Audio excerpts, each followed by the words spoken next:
Le gros coup de gueule de Nasri, Al Nassr offre une fortune à Zinedine Zidane. Bonsoir à vous, chers amis téléspectateurs d'Afrique Sport, et bienvenue dans votre journal du soir, le récapitulatif des informations sportives de la journée. Mais avant de débuter, abonnez-vous sur cette chaîne pour ne rien rater de l'actualité et n'oubliez pas d'activer la cloche de notification. Chers amis, nous allons débuter ce tour de l'actualité avec la Ligue des champions africaine et le choc qui va opposer Al Ahly au Raja Casablanca, le club égyptien qui va affronter le club marocain. Match comptant pour les quarts de finale retour de la Ligue des champions africaine. Une bonne nouvelle pour les fans du club égyptien Al Ahly. Ils seront très nombreux à se rendre au stade international du Caire pour supporter leur équipe lors des quarts de finale aller de la Ligue des champions CAF. En effet, les autorités égyptiennes ont décidé de laisser 52 000 supporters assister à cette rencontre prévue le 22 avril prochain contre le Raja Casablanca. La rencontre retour est programmée le 29 avril.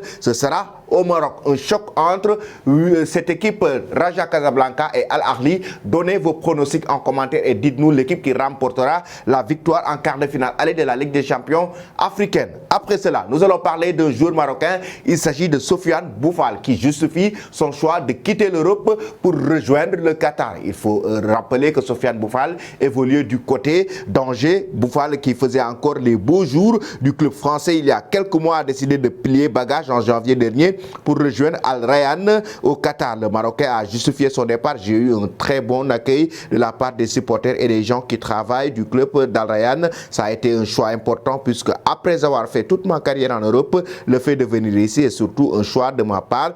J'avais envie de vivre autre chose, une autre expérience. Le projet d'Al Rayyan m'a plu. Il a carrément évoqué aussi que actuellement il avait beaucoup d'offres concernant d'autres pays européens, notamment d'autres clubs européens, notamment après la Coupe du Monde Qatar 2022, mais il a préféré aller évoluer au Qatar. Êtes-vous d'accord avec le choix du joueur marocain Sofiane Boufal? Après cela, nous allons maintenant directement en Espagne parce qu'il y a Dani Alves qui a rencontré le juge ce lundi matin. Il faut rappeler que le joueur brésilien était toujours en incarcération à cause de l'accusation de viol. Interrogé par le juge à la demande de ses propres avocats, Dani Alves a livré de nouveaux éléments concernant la relation sexuelle qu'il a eue avec la jeune femme qui l'accuse de viol. Le Brésilien maintient que le rapport sexuel était consenti. Ce sont les nouveaux éléments qu'il a apportés ce lundi matin au juge. Accusé de viol par une femme de 23 ans, Alves est maintenu en détention depuis le 20 janvier.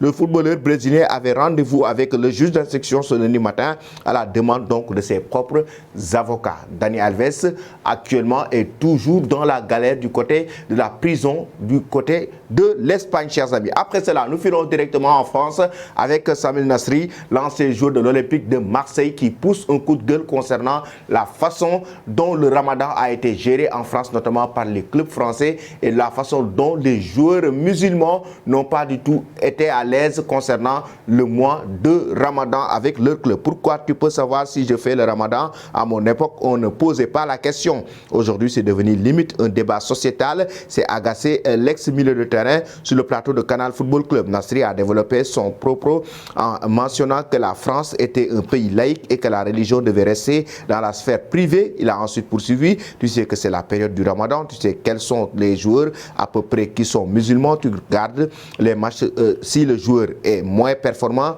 tu le fais sortir, c'est tout. Pourquoi tu vas lui demander s'il fait le Ramadan? Ta posture change parce qu'il fait le Ramadan, tu vas le regarder d'un œil différent. Le désormais consultant a également glissé un parallèle sur d'autres religions. Donc il va voir tous les catholiques et demander s'il fait le carême aussi. Voici donc la réaction de Nasri concernant le Ramadan. Il fait allusion notamment à Kambouaré qui avait refusé que certains de ses joueurs du côté de Nantes puissent faire le Ramadan pour jouer un match officiel. Après cela, chers amis, nous allons maintenant du côté de l'Arabie Saoudite avec Al Nassr qui offre une fortune à Zinedine Zidane. Actuellement, lui qui attendait l'équipe de France et que Didier Deschamps a été prolongé. Oui, la star ou le technicien français, l'ancien entraîneur du Real de Madrid, Zinedine Zidane, a reçu une offre stratosphérique du côté d'Al Nassr, le club saoudien de Cristiano Ronaldo, parce que Rudy Garcia, lui, a été limogé. Ainsi, c'est un contrat de 2 ans assorti d'un salaire